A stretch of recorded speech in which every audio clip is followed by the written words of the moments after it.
Urbano de Loya, nuestro padre, nos llevó con sus crónicas a recorrer las calles de Puebla, narrando durante más de una década la vida cotidiana y los hechos heroicos de esta ciudad. Ahora, 30 años después, nosotros continuaremos su legado y crearemos con ustedes uno nuevo. Yo soy Luzaida de Loya. Yo soy Guillermo de Loya. Y esto es Puebla de nuestros amores.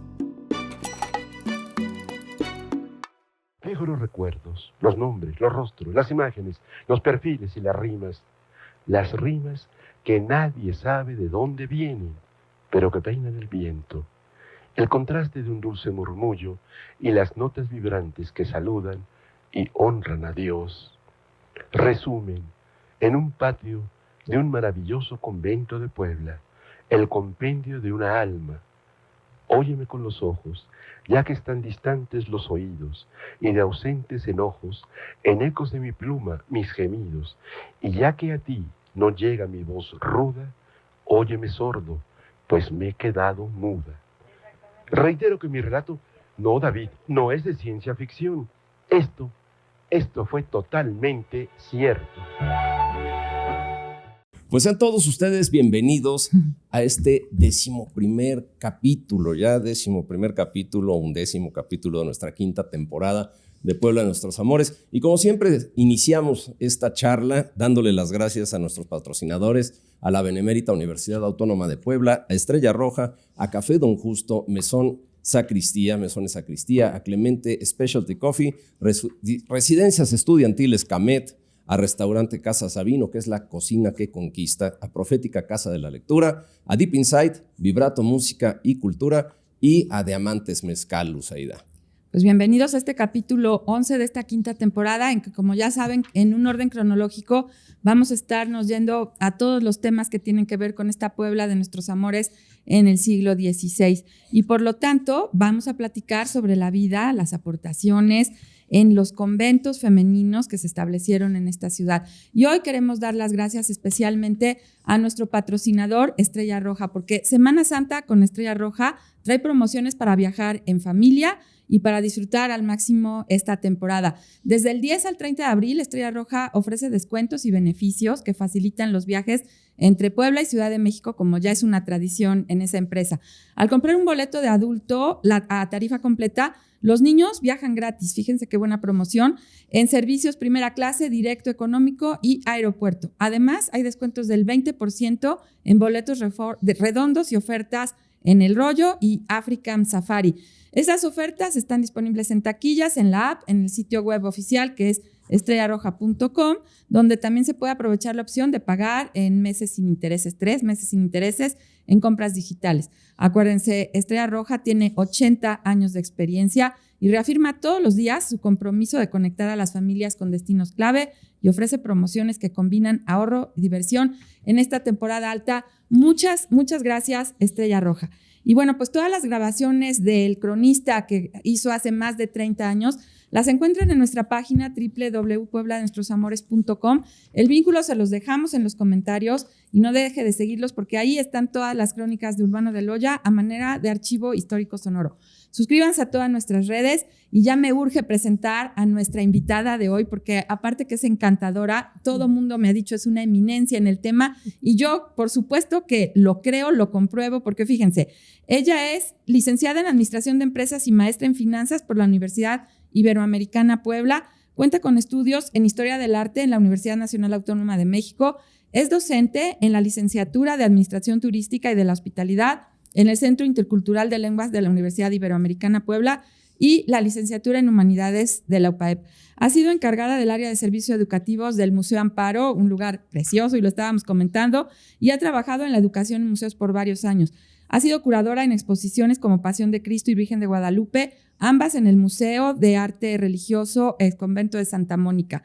También ha participado en diversos congresos, publicaciones relacionadas con la historia del arte, patrimonio cultural, en las que figuran las revistas Eviterna y Cuetlaxcoapan, la Guía del Patrimonio Religioso de la Ciudad de Puebla y Pinceles y Gubias del Barroco Iberoamericano. Como parte de su trabajo, ha realizado investigaciones como la zona fundacional y el camino del Vía Crucis en la Ciudad de Puebla, el discurso mariano y la serie del Salve de la Catedral de Tlaxcala y el Apóstol y el Credo en los Enconchados de Miguel González. Y a mí no me puede dar más gusto de dar la bienvenida a Puebla de nuestros amores a Claudia Marín Bertolini. Claudia, bienvenida a Puebla de Nuestros Amores. Muchas gracias por estar aquí. No, al contrario, muchísimas gracias, Luz. Gracias, Guillermo, Muchas por la gracias. invitación. Gracias. Y pues, es un gusto compartir con ustedes. No, bueno, pues hacías falta ya desde hace muchas temporadas en este podcast y te agradecemos de verdad tu presencia.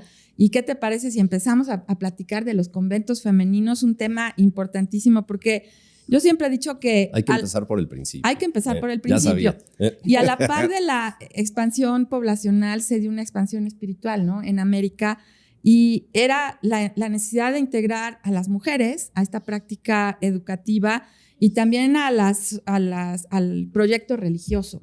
Y para eso se les proporcionan espacios, pues los espacios semejantes a los establecidos en España, que eran los conventos, que por cierto convento quiere decir reunión o convocar, ¿no? Y bueno, pues ahí viven las religiosas que siguen las reglas de su instituto y bueno, pues tienen una vida conventual en una comunidad.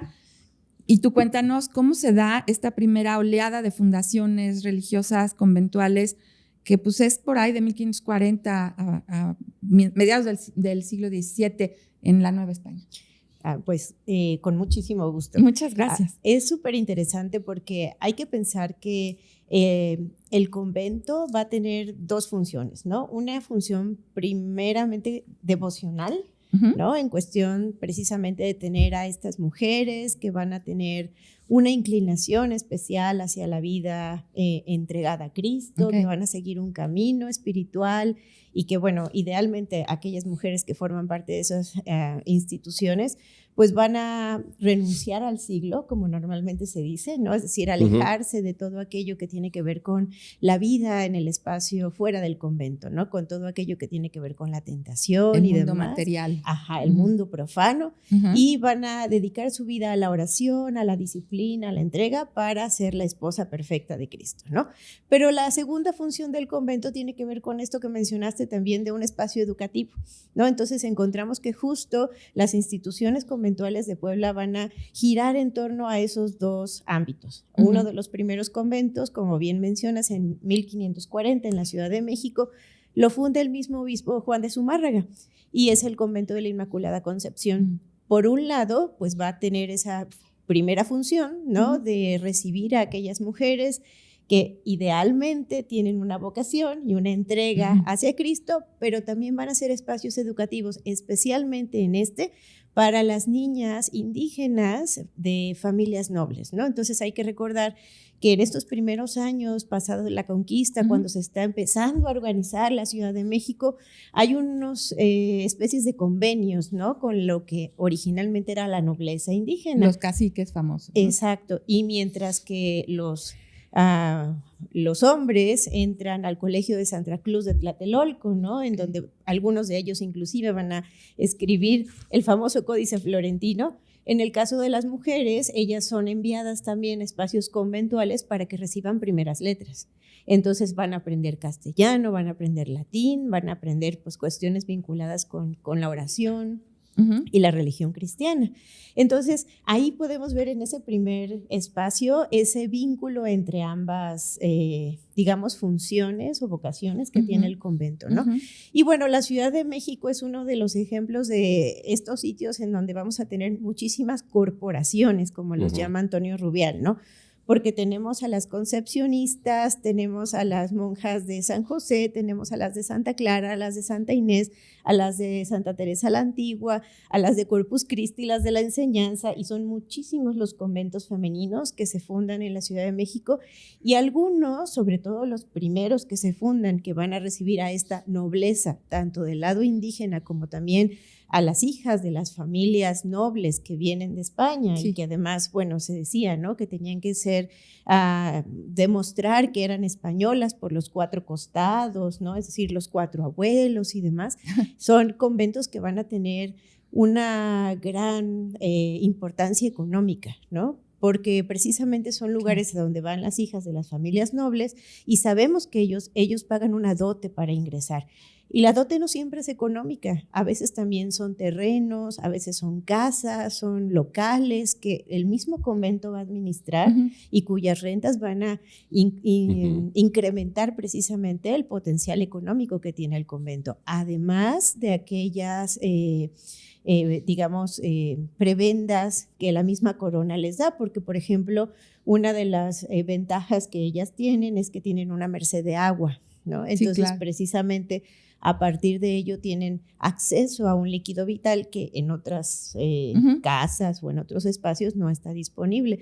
Entonces, precisamente la fundación de un espacio conventual va a necesitar la aprobación por dos lados. Por un lado, la parte religiosa, que podríamos decir viene desde Roma, y por otro lado, la parte monárquica, que viene desde España, precisamente porque el hecho de fundar un convento trae consigo ciertas cuestiones económicas que deben ser aprobadas por la corona, por supuesto. Claro. Bueno, yo creo que ahí está la clave, algo muy importante que has mencionado.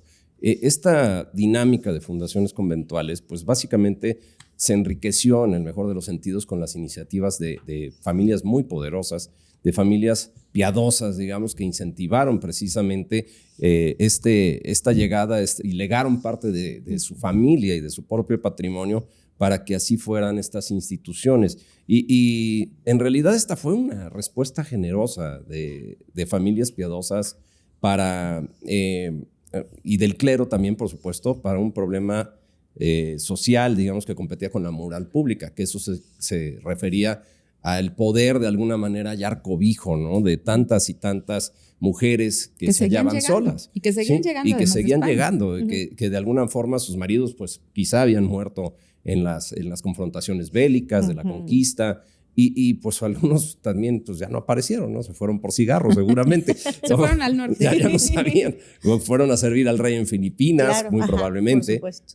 Pero ¿cómo era la vida de estas mujeres que no necesariamente decidían pues en el 100% por ellas mismas el recluirse en beaterios, en recogimientos o en conventos? ¿Cómo era la vida? ¿Cuál era el espíritu de estas instituciones?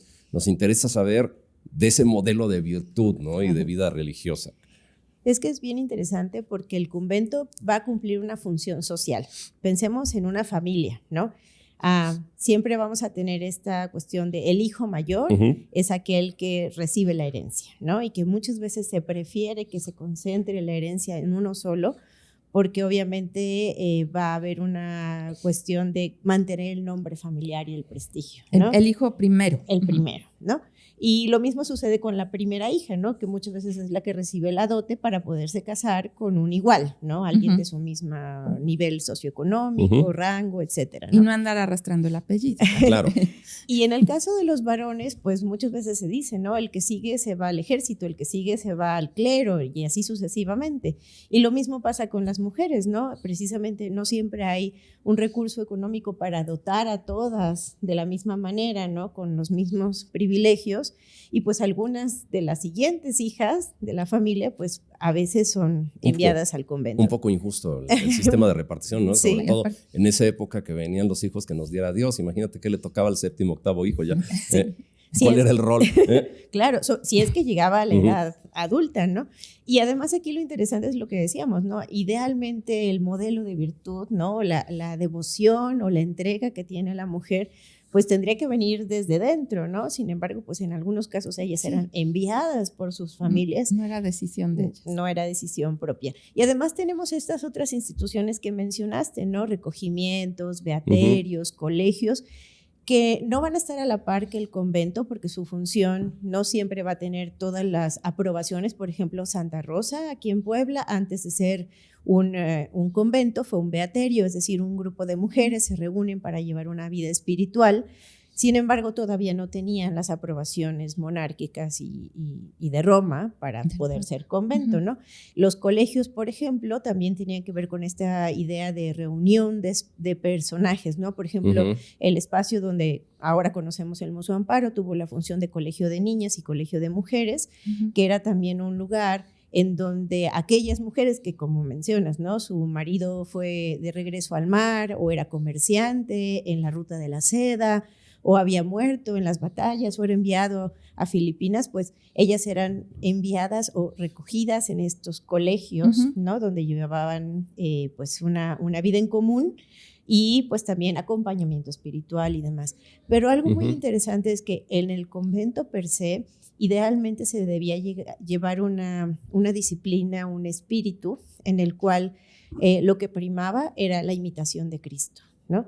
Y eso lo vamos a ver sobre todo en los conventos del siglo de fundación del siglo XVII y XVIII, como precisamente Santa Mónica o Santa Rosa, que son de las fundaciones mucho más tardías. Las primeras van a tener otro espíritu por aquellas cuestiones sociales que decíamos, ¿no? De hacia dónde se dirigen las hijas de la familia.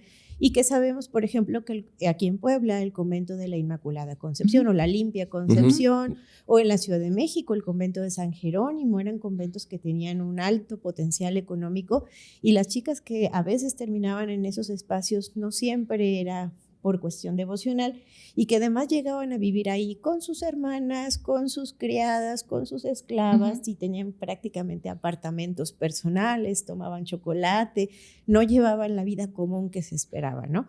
Sin embargo, en el siglo XVII y siglo XVIII vamos a ver que hay una transformación en eso, y sobre todo los obispos de ese periodo van a insistir muchísimo en que la vida que se lleve en el convento sea lo que ellos llaman vida común. Es decir, no hay privilegios, todas, como lo podemos ver hasta hoy en el Museo de Santa Mónica, duermen en espacios comunes, comen juntas, no hay pequeños apartamentos para cada uno. Las celdas de recogimiento era una cuestión verdaderamente casi penitenciario, ¿no? No, era penitenciario. Sí. Porque la intención era precisamente acompañar a Cristo en su pasión, ¿no? Y llevar un camino que precisamente les permitiera preparar su espíritu para el encuentro con Él, ¿no? Entonces, por ejemplo, en Santa Mónica es muy evidente la presencia de una doctrina teológica que es la devotio moderna, es decir, la imitación de Cristo, que fue propuesta por Tomás Kempis,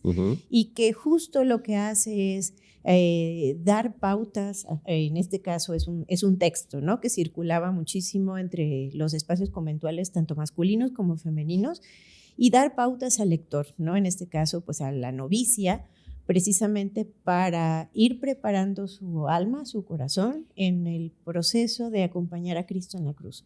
Entonces, todas estas cuestiones de la renuncia al siglo, el desprecio del mundo, el acompañar a Cristo en los momentos de la pasión, va a ser algo súper presente en ese segundo momento conventual que podríamos mencionar entre el 17 y el 18, y esos modelos de virtud van a apreciarse mucho ahí, tanto así que nosotros podemos encontrar que hay personajes en Puebla, por ejemplo, que resaltan en ese sentido. Por ejemplo, tenemos a Sor María de San José, que fue una religiosa en el convento de Santa Mónica y después salió de ahí para fundar el convento de la Soledad de Oaxaca, cuyos textos nos muestran mucho eso, la disciplina y el seguimiento precisamente de la devotio moderna. O en el convento de Santa Rosa, que tenemos aquí en la imagen, está la primera priora, Sor María Ana Águeda de San Ignacio, cuyos textos que escribe para sus novicias, porque ella era también maestra de novicias, nos muestran justo eso.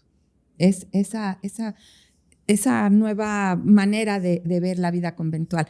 Y yo aquí, regresándome un poquito a los primeros años de los conventos, te quiero preguntar, Claudia, esta convivencia dentro de un convento, seas hija de españoles nobles, seas hija de un cacique indígena, permeó en la sociedad, o sea, ¿tú convivías ahí forzosamente o no se convivía entre ellas? Pues por lo que se ha escrito, ¿no? O lo que cuentan algunas investigadoras como Pilar Gonzalvo o Concepción Amerling, que escriben precisamente sobre los conventos, nos comentan que en algunos de estos espacios, que por ejemplo la Limpia Concepción o San Jerónimo, pues eran como pequeños apartamentos, ¿no? Y entonces pues estaba ella con su círculo más cercano y no siempre había conexión con los otros. Sí tenían su esclava, ¿no? O sus amiguitas que entraban con ellas. Pero no se rozaban con cualquiera. Pero no se rozaban, pero ellos eran como su círculo, ¿no? Y pues obviamente la esclava era la que les servía. Y ellas pues se conectaban con las demás personas de su mismo nivel, pero en realidad entre ellas pues no había como tanto contacto, ¿no? Claro. Sin embargo, en algunos otros conventos que tienen ya esta otra inspiración, pues además ya hay apertura. Una de las cosas interesantes, por ejemplo, que se ve un poquito más adelante en el tiempo, ya para el siglo XVII, es justo la necesidad que marca aquí en Puebla, por ejemplo, el obispo Fernández de Santa Cruz, de tener un convento que sea para aquellas mujeres que de verdad muestran devoción, porque tenemos aquí en Puebla el caso de Sor María de Jesús de Tomelín, el lirio de Puebla. El famoso lirio de Puebla. El lirio. Ella no pertenecía a ninguno de los altos estratos sociales, ¿no? Y entonces ella quiere ser monja. Y bueno, lo que cuentan las crónicas, se mete. Voy por agua con permiso y nunca la sacaron del convento. Me está dando el soponcio. Sí, qué manera de creer. Déjenme pasar, ¿no? Pero precisamente porque por un lado en su familia no había la aprobación para que ella se dedicara a la vida conventual, y aparte porque además a ella no le correspondía estar en el convento en donde entraban solo aquellas hijas y nietas españoles, ¿no? Y las más ricas, además. Las más ricas, y además ella no tenía para pagar una dote, ¿no? Entonces vemos que ella se mete, literal, pues diciendo, yo hago lo que quieran, ¿no? Sí. Y bueno, pues demuestra, ¿no? Una gran entrega y una gran vocación. Sabemos que tiene visiones místicas y demás. Esto pensaba que a lo mejor esas visiones místicas correspondían a la necesidad de, no sé, de justificar su estancia ahí, ¿no? Un poco.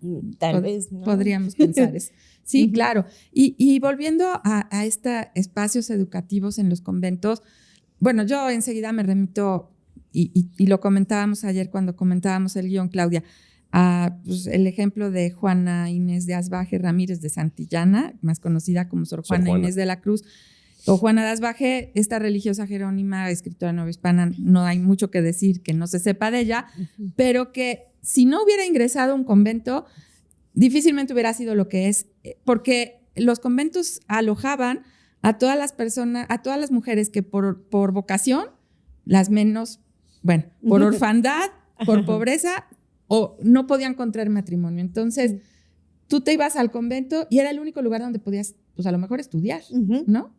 Entonces, esa es la importancia de los conventos, un centro educativo, ¿no? Sí. Para las mujeres, pues. Además de que hay que entender que a veces pensamos que el convento es el lugar donde la mujer entra y no vuelve a salir, ¿no? Entonces, algunos de los conventos también tenían colegios. Y entonces la función de los colegios era dar primeras letras. Entonces, las niñas de familia o en algún caso tal vez no pertenecientes a alguna clase importante, dependiendo del convento, podían ingresar a estos espacios en su niñez. Y se formaban ahí para aprender a leer, escribir, con las monjas, oraciones y demás. Y en algún momento, si ellas lo decidían, podían continuar como novicias. De hecho, por ejemplo, en el Museo de Santa Mónica hay una pintura donde se observa precisamente, es bastante interesante, están los patronos de la ciudad, está la Virgen, me parece que es de la Consolación, y bueno, justo se ve los 3 grupos, ¿no? Las monjas profesas con su velo negro, las novicias de velo blanco, y junto en una esquinita están unas chicas vestidas todas como de color bayo, de color cafecito, que son las colegialas. Entonces ellas también viven en ese entorno. Y en determinado momento, pues si su familia se los permitía, pues podrían regresar, ¿no? A su vida cotidiana, o bien quedarse al interior del espacio conventual. Pero como bien dices, es un lugar que permite a las mujeres estudiar, acercarse a eso, ¿no? Si nosotros vemos la pintura de Miguel Cabrera de Sor Juana, ahí podemos ver que tiene atrás un libro del arte de la pintura, ¿no? Tiene un Athanasius Kircher. La señora está leyendo de ciencia, de astronomía, de todo menos de religión. Óptica. También tiene el libro de religión. Pero bueno. Pero tiene acceso a esos materiales, entonces es súper interesante el conocimiento al que podía tener acceso. Bueno, también ella estaba en el convento de San Jerónimo. En la Ciudad de México, que es uno de los más fuertes en cuestión económica, ¿no? Y que pues probablemente a partir de ese recurso, pues ella podía acceder a materiales que a lo mejor en conventos más humildes no se podía. Es que o te casabas o te ibas de monja. Ajá. No podías estar sola. Tú te hubieras ido de monja, Luceida. Yo no creo. Pobrecitas, hubieran renunciado. No, pero bueno, por cierto, hermana, el verso que escuchamos al principio de este episodio, en voz del cronista, pues es de Sor Juana, ¿no? Tú eres de las teresianas, según me acuerdo. Yo era teresiana, bueno, sí, yo estudié con las monjas teresianas, y bueno, los colegios católicos, yo creo que los conventos son los antecedentes de los colegios católicos. Claro. Pero ya vamos aterrizando a la Puebla de nuestros amores, maestra. Aquí podríamos decir que gran parte del desarrollo cultural de nuestra Puebla está relacionado de alguna manera con la fundación de estos conventos.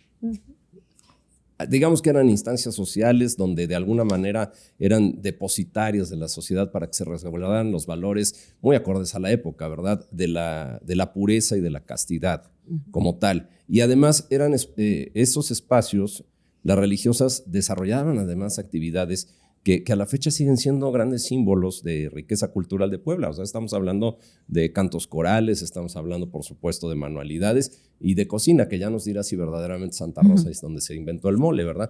O el chile en nogada, por mencionar algunos, ¿no? ¿Y cómo es que esa Puebla es depositaria, o cómo se da en esa Puebla la fundación de conventos femeninos que inició pues prácticamente de manera súbita y rápida después de la conquista, porque fue en la segunda mitad del siglo XVI. Sí. Rapidísimo. Recién fundada Puebla. Eso hablaba de la gran necesidad y la gran importancia que tenía la fundación conventual. Y corrígeme, Claudia, si estoy mal, creo que el primer beaterio se funda en Puebla, ¿no? Antes que en México o después, justo después que en México. La verdad. Santa Catarina. Santa Catalina de Siena. Sí, sí, sí, sí. Y además algo súper interesante es que además de que responde a esa necesidad, como bien marcas, y esa función que va a tener el convento dentro del ámbito familiar y eso, pues, social, también el convento va a ser un pequeño semillero. Una de las cosas que están buscando aquí, digamos, los frailes en los espacios masculinos y los obispos en los espacios femeninos, es encontrar esos grandes modelos de virtud. Y entonces el hecho de que tengamos primero Santa Catalina, la Limpia Concepción, y que luego vamos a empezar a tener precisamente la Santísima, y viene una sucesión de conventos de las Jerónimas y demás, además es interminable, o sea, está a lo largo de la segunda mitad del siglo XVI, y luego la vemos que en el siglo XVII continúa, ¿no? Y todavía muy tardíamente en el siglo XVIII vemos que precisamente Santa Rosa y luego la Soledad, ¿no? Tenemos ahí como más de 200 años de fundaciones constantes en la ciudad. Sí. Y creo que tiene que ver con algunos hechos muy interesantes. Vamos a tener a 3 obispos muy monjiles, ¿no? Entonces, decía Eduardo Merlo, muy monjeros. Que eso es distinto. Entonces, por un lado, el obispo Palafox, que va a tener una gran inclinación a lo educativo. Precisamente él es el que destaca y que mueve la fundación del primer hospital de la ciudad, que estaba en San Juan de Letrán, y que quita de allá a todos los enfermos, los manda a San Pedro, y que convierte ese espacio en 2 colegios, ¿no? El de niñas y el de mujeres. Y aparte decían niñas vírgenes, ¿no? Ah, sí, claro. Y bueno, él va a tener así una inclinación muy particular a resaltar las virtudes de la vida conventual, tanto masculina como femenina, ¿no? Y su gran modelo de virtud, por supuesto, que va a ser Santa Teresa de Ávila, ¿no? Entonces, bueno, luego, más adelante tenemos a Manuel Fernández de Santa Cruz, y justo a partir de él, bueno, que tenemos el gran ejemplo de Santa Mónica, y él va a insistir muchísimo en que en esa fundación tenga el espíritu de vida común, a como él lo vio en las Agustinas de Granada, ¿no? Don Manuel Fernández de Santa Cruz, que se dedicó a fundar conventos y iglesias. Ajá, exactamente. Claro. Y además él inclusive va a publicar este libro en donde va a hablar de las grandes virtudes de las mujeres que están al interior de su convento, ¿no? Entonces, ahí tenemos como una mirada más al entender que lo que ellos están buscando es que este territorio novohispano se destaque por ser un semillero de virtudes, ¿no? Si tenemos ya a Santa Rosa de Lima en el Perú. Sí, Ellos están buscando quiénes de estas mujeres ilustres va a ser la siguiente santa en el territorio de las Américas. porque nos ganó el ser la primera santa americana. Santa Rosa de Lima le ganó a Puebla y Le eso como ganó que a Puebla. todavía no lo superamos.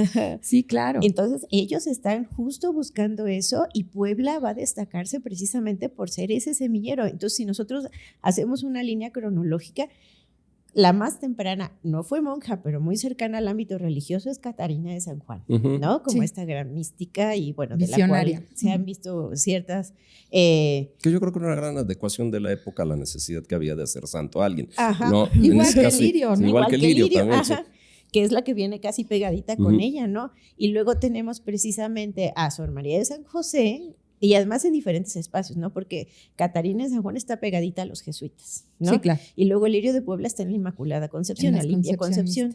Y luego Sor María de San José está en Santa Mónica. Y luego viene, Sor Isabel de la Encarnación, que está con las Carmelitas. Okay. ¿No? Y luego viene Sor María Ana Ágata de San Ignacio, que está en Santa Rosa. O sea, en diferentes conventos podemos cubrir la geografía de Puebla conventual. Sí, solamente marcando en el mapa los conventos como tal. Y a ninguna se le hizo ser santa. A ninguna se le Nada. hizo ser santa, pero, por ejemplo, los textos de varias de ellas fueron publicados, ¿no? O al menos ya al día de hoy ya han sido publicados. Por ejemplo, las visiones de Sor Isabel de la Encarnación las podemos ver en la Iglesia del Carmen, ¿no? Entonces podemos ver la pintura donde San Juan de Dios vuela por encima de la ciudad protegiendo, el Lirio de Puebla también. Sí, claro. Las confesiones de Catalina de San Juan. Exacto, los de textos. Alonso Ramos, ¿no? Y, por ejemplo, los textos de Sor María de San José, los autógrafos, están en una biblioteca de Estados Unidos y se publicaron apenas recientemente, en el siglo XX.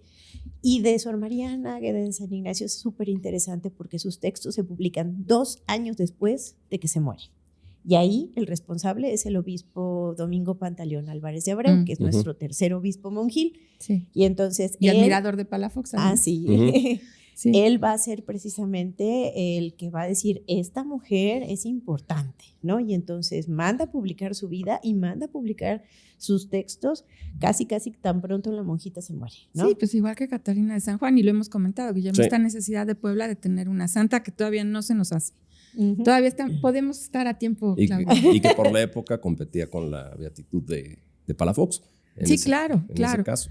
Oye, Claudia, bueno, pues es que bien decías que Puebla tuvo una cantidad, 11 conventos durante la época virreinal, lo cual decía mucho de su riqueza cultural, ¿no? de la ciudad. El primero, como decíamos, 1568, Santa Catalina de Siena, que está en la 3 Norte, entre la 2 y 4 Poniente. Es un convento dominico y bueno, con las reformas de Juárez, como todos los conventos, se fracciona y se le regala una parte a los metodistas. Ahí sí ven esa iglesia metodista que está en el centro.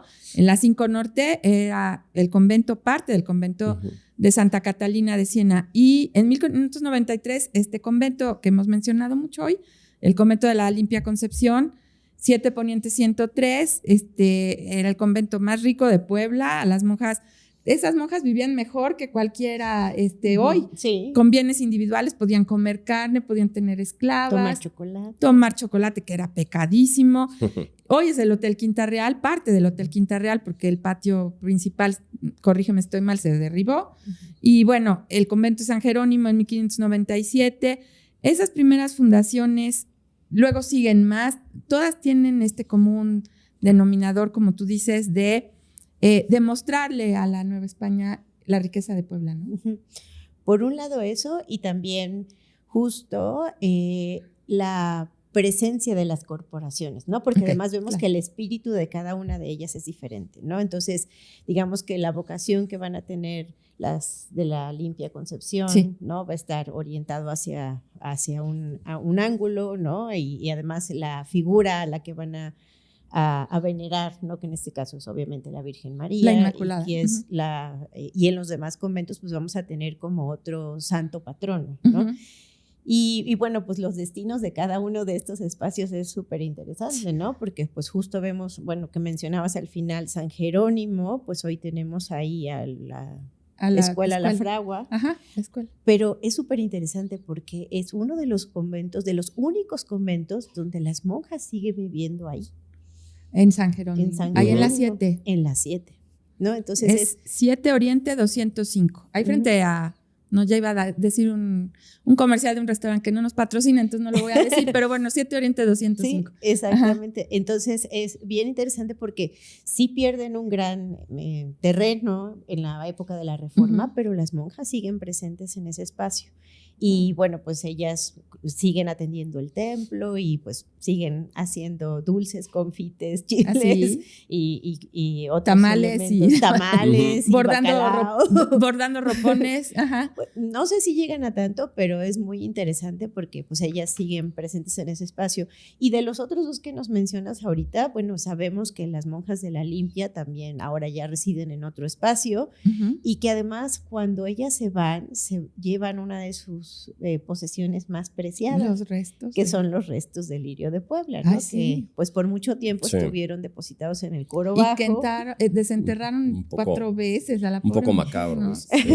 Sí. Por otro lado, por ejemplo, las monjas de Santa Catalina, que ahora viven por la zona de Analco, bueno, pues también, pues dentro de las cosas que aún conservan son algunas imágenes que estuvieron originalmente en el templo o en el convento. Ajá. Y bueno, pues ellas pues siguen viviendo su vida conventual, pero en otro espacio. Y si empezamos a ver la dinámica, pues muchas de las monjas igual salieron, ¿no? Creo que las de Santa Inés también son de las pocas que siguen viviendo en el mismo entorno de su convento, porque ellas ahora llevan un asilo, una casa de asistencia para adultos mayores, dentro del mismo entorno del espacio conventual en donde originalmente estaba su espacio, ¿no? Sabemos que las Rosas salen también de su convento, porque tuvo ahí toda una historia, ¿no? De ser vecindad, museo, hoy es un museo, hospital psiquiátrico y demás, ¿no? Y bueno, las Rosas, muy probablemente también hayan llevado consigo algunos de esos objetos valiosos que formaron parte de su espacio conventual, las monjas de Santa Mónica, que fueron desalojadas cuántas veces en este periodo y que, bueno, nunca se llevaron, a mí me sorprende, ¿no? El corazón. El del obispo. El del obispo Santa Cruz. De don Manuel Fernández Santa Cruz, ahí se los dejó. Ahí se los dejó, ¿no? Qué horror. Pero lengua, algo como que quisieras conservar en la sala de tu casa. Su lengua, ¿no? También. Sí. No es la de él, hay algunas más. Obispo. Creo que la lengua es de Francisco Pablo Vázquez. Ah, del otro obispo. De otro obispo que viene un poquito más adelante. Sí, el de la intervención. Pero yanqui. ¿por qué hacer eso, caray?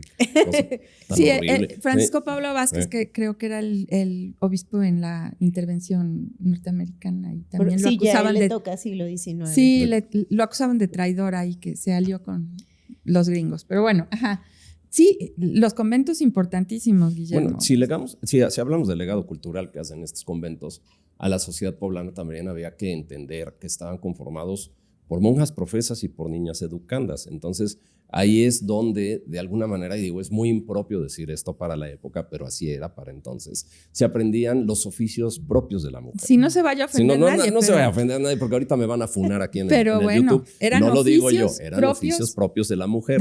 Y así se catalogaban como tal, para derivar en un estilo de vida cuando al casarse que permeara la sociedad novohispana como tal, ¿no? ¿Y qué nos puedes decir de esas ahora tan impropias mencionadas artes femeninas, ¿no? De la época aprendidas en los conventos poblanos? ¿Cómo era eso? O sea, ¿qué cuadro de educación le daban conforme a la época? Bueno, por un lado está la parte devocional, ¿no? Que es obviamente como el espíritu y el corazón de todo, ¿no? Y ahí tenemos que entender que pues obviamente hay toda una cuestión de oraciones, cantos, lo que platicábamos hace un momento, ¿no? La devotio moderna y que obviamente es como lo que tiene que ser, ¿no? En ese entorno. Pero también ellas aprendían otras cosas dentro de estas cuestiones manuales, por ejemplo, estas labores de manos que también podemos llamar dechados. Creo que la más importante que nosotros podemos resaltar es el hecho de que en algunos de estos lugares ellas elaboraban sus propias coronas de profesión. Estas famosas coronas. Ajá. Entonces, pues es su ajuar de bodas, ¿no? Entonces, de cierta manera, si nosotros vamos a Santa Mónica, todavía podemos encontrar ahí las herramientas que se ocupaban para ello y pues era algo que ellas tenían que. Hay un investigador que se llama Jeffrey Hamburger, que habla también de cómo al ellas realizar todas estas labores de manos, por ejemplo, los bordados, los vestiditos para el niño Dios, los objetos que hacían con Shakira, por ejemplo, ahí en Santa Mónica hay una ovejita pequeñita. Los borreguitos. Sí, es una cosa hermosa. Tampoco tenían mucho que hacer, ¿no? Porque yo creo que por eso les daba por la manualidad. Pero él lo estudia como una suerte de mnemotecnia manual, ¿no? De mnemotecnia espiritual, en el sentido de que ella se construye a sí misma al hacer este tipo de objetos, ¿no? Al elaborar su corona de profesión, al hacer este tipo de ovejitas. Ellas son las ovejitas del rebaño del divino pastor, ¿no? Y repito, había que entenderlo conforme a la idiosincrasia de la época. Ah, claro, o sea, por supuesto. Pero es ahorita decimos qué inutilidad, ¿no? Pero, no, pero vaya, también ha de haber sido una forma la representatividad, de orar. sí. Claro, de orar, de meditar, el recogimiento, ¿no? Ajá, claro. Y de encontrarse como reformarse, ¿no? A sí mismas, ¿no? Claro. Dentro de ese espacio que ahora ellas habitan y que pues se convierte en ese jardín místico. Pero obviamente también todas esas actividades tenían un fin económico, ¿no? No sí, nada más de eso era vivían, ¿no? hacer por hacer y decir, ay, qué bonitos están los bordados, pero claro, de eso vivían. Los comerciaban. Sí, como ¿no? tal. Entonces, o bien eran dados a los párrocos o los donantes, porque también había donantes en aquella época que beneficiaban a los conventos, pero también al obispo en turno y también para el mismo servicio litúrgico del espacio en donde ellas estaban, ¿no? Entonces, bueno, sabemos, por ejemplo, que en Santa Mónica muchas de las labores de manos eran aquellos objetos que se podían vender para el sostenimiento del mismo convento, sobre todo ya en ese último momento de enclaustración que tuvieron. Y bueno, pues esas labores de manos también van a tener esa característica del ora et labora, ¿no? Que precisamente así se llama una de las salas del museo, y que pues no nada más es como el hecho de decir lo voy a hacer por su calidad estética, sino porque precisamente, como bien mencionas, es un momento de oración y el trabajo común, ¿no? Es todo eso que fomentaba el obispo Fernández de Santa Cruz, ¿no? Que se debía hacer. Entonces, si vamos a la hora del rezo, si vamos a la hora del ángelus, si vamos a la hora, vamos todas en comunidad y todas trabajamos. Y además de eso, también hay que entender que las monjas al interior del convento, además de estas labores, por llamarlas femeninas, también cumplieron muchas otras tareas. De hecho, en las vidas de las monjas, sobre todo estas relevantes que nosotros platicábamos hace un momento, ahí dicen que fueron torneras, que fueron porteras, que fueron cocineras, que fueron enfermeras, que fueron maestra de novicias, que yo creo que es tal vez la labor más noble que ellas podían aspirar a llevar a cabo. ¿No? Y bueno, estaba la priora, ¿no? Pero que pues también ellas, además de esta cuestión que podremos tal vez hasta romantizar o vemos desde una perspectiva idílica, ellas también barrían el patio y hacían muchas otras tareas al interior del espacio conventual. Era toda una vida en común. Y yo creo que ya llegamos a uno de los legados más tangibles de lo que hoy en día se puede destacar de la vida conventual, que es la cocina. Y la cocina poblana, en donde en los conventos novohispanos de Puebla se da una fusión por primera vez de ingredientes prehispánicos con los españoles y también los de la región. Y aquí hay dos leyendas. Bien, la discusión. Ahí se van a desilusionar muchos. De una ya lo platicamos aquí con la maestra Lilia Martínez. Pero hay que remarcarlo. A ver, y hay que remarcarlo. Los chiles en nogada no se le ofrecieron a Iturbide. Es una consecuencia de la cocina popular. Pero las dos leyendas es que los chiles en nogada se crearon en el convento de Santa Mónica y el mole poblano, nada más y nada menos, se creó en el convento de Santa Rosa por Sor Andrea de la Asunción. Ya cuéntanos, ya rómpenos el corazón, la realidad. Bueno, los chiles más o menos tengo idea, pero el mole tampoco se creó en Santa Rosa, ¿o no sabemos? Pues es que hay que entender que el concepto que nosotros hoy tenemos de el mole, ¿no? O sea, lo vemos como el mole, el único platillo. Exacto, ¿no? O sea, mole viene de moli, que es moler. Sí, de la molienda. De la molienda, ¿no? Y que esta idea de moler los chiles es algo que venimos acarreando desde la época prehispánica. Claro, pero los chiles y lo que fuera pasando lo aventaban y lo molían.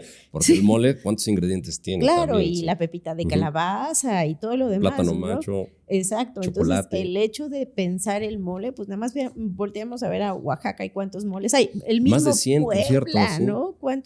Si nos vamos a las diferentes regiones Sí, de Puebla, son diferentes. es un sazón diferente el que tiene el mole, ¿no? Entonces, cuando decimos el mole poblano, ¿cuál? ¿No? Ujú. Entonces, es muy interesante cómo, digamos que muchas veces la leyenda nos ayuda precisamente para reforzar un elemento identitario, La identidad. Ujú. para poder proyectar un platillo y pues precisamente catapultarlo dentro de los servicios gastronómicos o demás. Pero pues también la leyenda del mole pues nos ayuda un poquito como a romantizar el entorno Sí. conventual, ¿no? Entonces, bueno, se le ha atribuido a Sor Andrea de la Asunción, pero pues bueno, esta idea de que, ay, se le cayeron los chocolates. No, y se le quemó Es y que no sé qué los cosa. poblanos tendemos a romantizar muchas cosas. Qué Ajá, bárbaro, se sí. tropezó y Sí, se le sí, cayó el se le cayó el chocolate en la chocolate. cazuela. Ah, en la cazuela, ¿no? Entonces, bueno, es súper interesante. Y también, si nosotros consideramos también cómo se han transformado esos platillos a lo largo del tiempo, Ujú. pues habría que preguntarle a nuestras abuelas o bisabuelas si el mole que nosotros comemos hoy o de lo que se sirve hoy en los espacios culinarios como el mole poblano es el mismo mole que comían sus abuelas, ¿no? Claro, Ya- ya o el para- chile en nogada es lo Ujú. mismo, Ya ¿no? para preguntarle a nuestra abuela y bisabuela, creo que vamos a usar una ouija. No, bueno, probablemente Es ya que no les podamos ya preguntar, está un pero poco difícil. también pero, probablemente no y no era nos dejó igual. recetario. No, Ujú. yo creo que no era igual. Y hablábamos con la maestra Lilia y no sé qué opinión tengas tú, que los chiles en nogada se empiezan a comercializar por ahí del principios de los 80s en los restaurantes. Sí. Con Quizá la, mediados de los 70. con la famosa Ujú. fonda de Santa Clara, ¿no? Ujú. Y antes pues eran recetas de casa Sí. y que cada quien hacía diferente. Claro, y además hasta el día de hoy, ¿no? Uno pregunta cuál es el chile que más te gusta y Ajá. todo el mundo va a defender la receta familiar, el de mi mamá, Sí. el de mi tía, el de mi Sí, abuela, ¿no? sí, sí. Y pues yo creo que con el mole también va un poco en ese sentido. Pero digamos que la historia que se ha escrito de los conventos, porque no nada más ellos, si volteamos al convento de Santa Clara, al que le adjudicamos toda la Los repostería, dulces. Ujú. Ajá. bueno, pues siempre vamos a encontrar como esos elementos en los que siempre justificamos o tratamos de darle un origen, darle una causa, ¿no? Y, El bueno, mollete de Santa Clara. el mollete y el camote y la tortita. El muégano, la tortita. Ay, Nos los vamos a poner macarrones. muy dragones. Pero, hoy. Sí. pero no hay una prueba fehaciente que tanto los camotes o los dulces típicos de Puebla o el mole o los chiles hayan salido de un convento. En el caso de los chiles, bueno, yo De creo los que la chiles en maestra nogada, Lidia sí. ya lo platicó aquí con ustedes, ¿no? Se estudiaron precisamente los recetarios, Sí. que eso lo estudió la maestra, se me acaba de ir su nombre, una investigadora, una antropóloga precisamente, y ella justo hace una publicación sobre las recetas y ella menciona que sí existe en el recetario un chile en salsa de nuez, ¿no? Y un chile con frutas, ¿no? Ujú. Pero que no está puesto a como nosotros lo Claro. vemos hoy, servido con los 3 colores y Sí. todo aquello, ¿no? Ajá. Y bueno, ahí también lo interesante es que si nosotros pensamos Santa Mónica, ¿no? En el caso de este espacio, al igual que Santa Rosa, no eran conventos ricos, ¿no? Entonces el hecho de pensar que un chile estuviera relleno de carne y todos los ser. confites Sí, de no, los no, que no, hablamos, confits, es frutas. un poco de pronto como muy ¿Irreal? pretencioso, ajá, irreal, ¿no? Porque en realidad, pues podemos pensar que las monjas tenían un huerto, ¿no? Y subsisten, pues como decíamos, de las rentas, de lo que se vende, pero de entrada Santa Mónica no es un convento rico donde entren hijas de familias que tengan grandes dotes. Entonces también viven de las limosnas y también viven de lo que venden.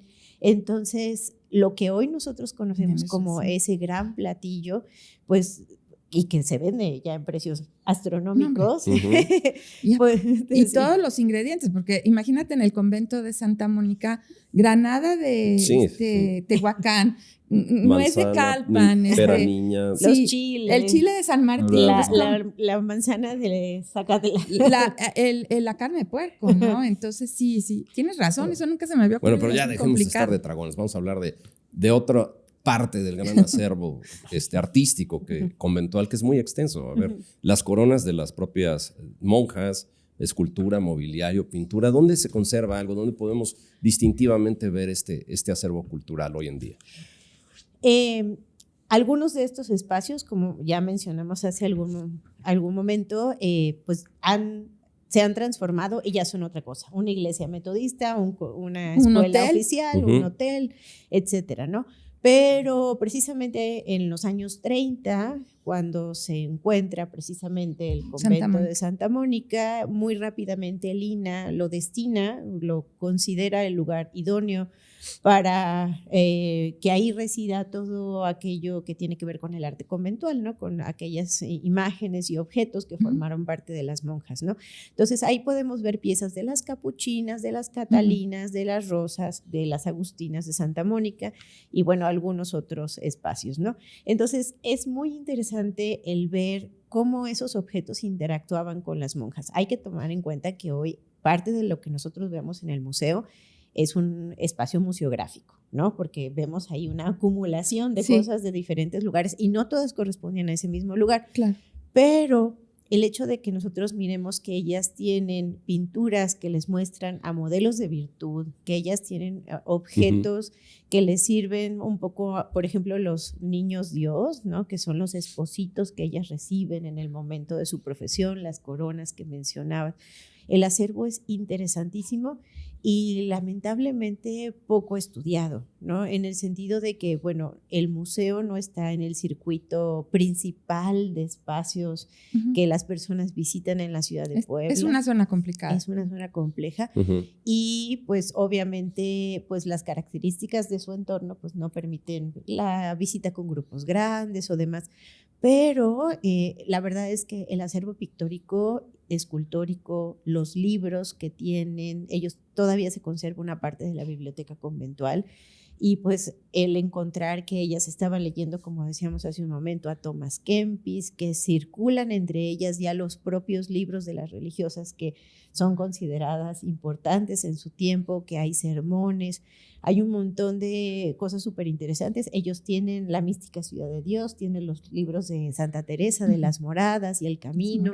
Entonces, híjole, es un universo, ¿no? Y bueno, pues vale la pena adentrarse a ello porque pues precisamente nos ayuda a ver cuáles eran las imágenes hacia las cuales las monjas tenían devoción, ¿no? Pues porque podemos ver precisamente imágenes de santos y santas hacia los cuales ellos miraban, ¿no? Ciertos atributos, ciertas virtudes y características que para ellos era interesante y por el otro lado también a lo que aspiraban. Hay una pintura que está ahí en el Museo de Santa Mónica que es una pieza que probablemente formaba parte del convento de las Rosas, de las dominicas y es una imagen del jardín místico en donde está el alma, que pues es cada una de ellas, ¿no? En una especie de cortejo con Jesús, ¿no? Okay. Entonces ya es un espacio donde no vemos un Jesús doloroso, sangrado, que lleva como toda esta carga de la pasión, sino es un Cristo que está en humanizado. El jardín.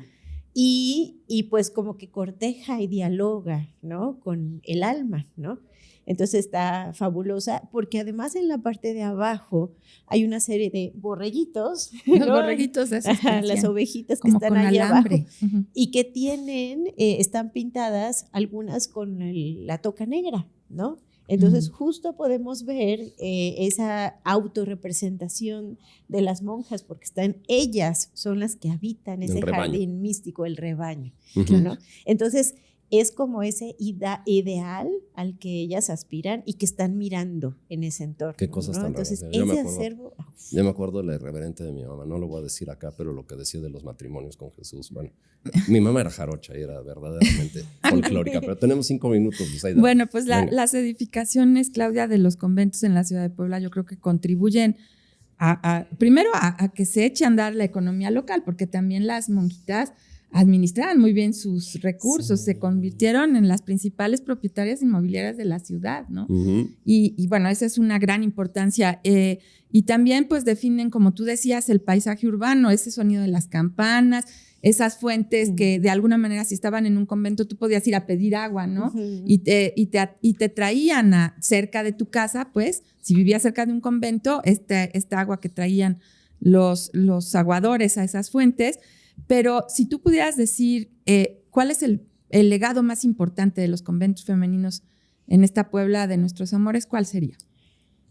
Ay, creo que un poco desde la parte intangible, Sí. ¿no?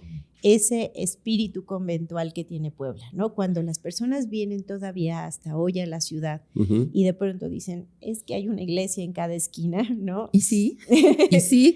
Ajá. Digo, obviamente no todas forman parte de los conventos femeninos, pero contribuyen en gran manera Claro. esta gran cantidad de espacios conventuales a ello, ¿no? Entonces creo que por un lado esa parte como del espíritu y la parte devocional que podemos ver en las cúpulas, en los templos, en las portadas, ¿no? Y ese acervo artístico.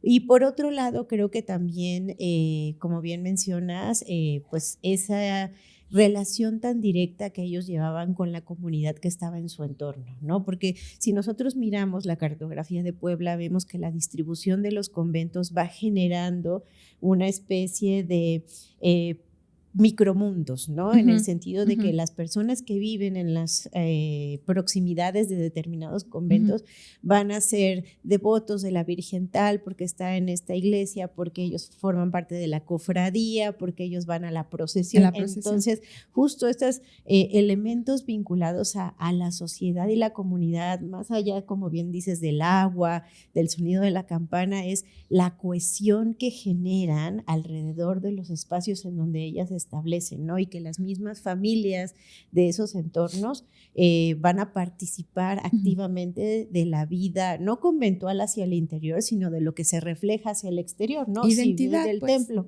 Identidad social. Sí. Qué importante. Y aparte en una ciudad que ya estamos próximos a cumplir 500 años de vida. Sí. Así es, esta ciudad que ha tenido espacio para los conventos, todos los conventos de todas las órdenes que llegaron a esta Puebla de nuestros amores, también fueron escenarios para demostrar su importancia. Muy pronto va a cumplir 500 años y nosotros ya la estamos festejando. Por favor, ustedes también son parte de este festejo. Escríbanos sus ideas a informes@pueblanuestrosamores.com. Aquí estamos recibiendo todos los proyectos para empezar. Ya tenemos pensado cómo, y pronto se los vamos a decir, cómo vamos a festejar a esta ciudad en sus cumpleaños número 500. Y entonces, a ver, Claudia, 2 preguntas. ¿Cuál es el deseo de Claudia Marín para la Puebla de nuestros amores que muy pronto va a cumplir 500 años? Que la gente que vive en la ciudad, porque digo, no todos somos poblanos de nacimiento, No, pero precisamente... pero sí de corazón. Pero de corazón, que la gente que reside en Puebla valore su patrimonio. Porque precisamente a veces sucede que por el trajín de la vida cotidiana o por ciertas situaciones de localización, ¿no? Dentro de la misma ciudad, a veces ni sabemos lo que tenemos, ¿no? Entonces, que las personas, que las instituciones, las organizaciones valoremos el patrimonio que tenemos, porque lo presumimos y decimos Puebla y hablamos de sus edificaciones y hablamos de su gastronomía y demás, pero pues encontramos también que hay algunos elementos de patrimonio que se encuentran rezagados, en el olvido, que tienen una gran falta de restauración y conservación, al que no, a veces sabemos que existe pero no tenemos acceso. ¿Cuántos templos o capillas se encuentran casi permanentemente cerradas y no sabemos o no se ha estudiado lo que hay en su interior, ¿no? Y que pues por cuestiones de los temblores, por cuestiones de la humedad, por cuestiones de financiamiento.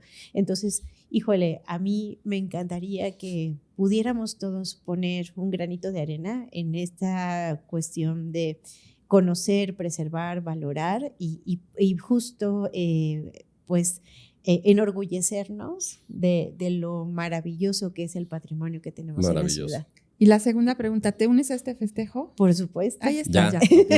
Apuntada, gracias Claudia. Muchas gracias. De verdad que privilegio la plática, nos ha ilustrado, pero sobre todo nos ha enriquecido en uno de los grandes capítulos, como muchos hay de esta Puebla de nuestros amores, que está escribiendo continuamente y así en tiempo presente esta historia que ahora se enriquece hacia los 500 años. Te damos las gracias por haber estado con nosotros. Muchas y al gracias. igual que damos las gracias por haber estado con nosotros y por soportarnos siempre y por podernos dar su apoyo a nuestros patrocinadores, a la Benemérita Universidad Autónoma de Puebla, a Estrella Roja, a Café Don Justo, Mesones Sacristía, Clemente Specialty Coffee, Residencia Estudiantil Escamet, a Restaurante Casa Sabino, que es la cocina que conquista, Profética Casa de Lectura, Deep Inside, Vibrato Música y, por supuesto, Diamantes Mezcal, que aquí te mando un obsequio, mi querida Claudia. Es un mezcalito poblano, también espadín joven, de los 500 años de Puebla. No tiene 500 años el mezcal, ojalá los tuviera, pero que pues bueno, si estamos hablando de celebrar, yo siempre digo que hay que destaparlo de una vez, ¿no? Bueno, ahorita tú destápalo cuando quieras, pero bueno, es un regalito. Y no dejen de seguirnos, por supuesto, en YouTube, en Spotify, en todas nuestras redes sociales y déjenos, por supuesto, sus comentarios aquí abajo, que siempre los leemos. Y por Guillermo, supuesto, ya tenemos 12,000 seguidores en YouTube. Ya, sí es cierto, una gran celebración también para nosotros. Puebla Nuestros Amores ya con 12,000 seguidores, ¿quién lo diría, verdad? Caray. ¿Quién lo diría? Pues ojalá sean 24,000, 36,000 y así exponencialmente. Empezamos con uno que era mi mamá, en paz descanse. Claro que sí. Ya, bueno, ya tenemos 12,000, ya ahí vamos. Muy bien. Ahí vamos. Pues muchas gracias a todos. ¿Y les parece Gracias, si Claudia. despedimos el programa escuchando al cronista urbano de Loya, cómo de alguna manera también se refería a este tema? Adiós al convento de las Mónicas, con sus corazones de obispo, sus puertas secretas, los susurros y los ritos medievales, las procesiones y maitines al Padre San Agustín el 28 de agosto, las solemnes profesiones en honor de la Madre Santa Mónica el 4 de mayo y el adiós a las monjas agustinas recoletas.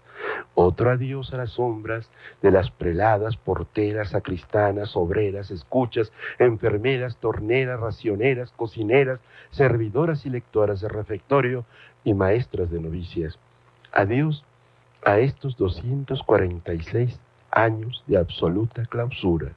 Adiós a este convento que fue trinchera para 300 soldados mexicanos sitiados en 1847, cuando los invasores norteamericanos capturaron a Puebla. Adiós al misterio que resolvieron las audacias y el revólver del detective Valente Quintana.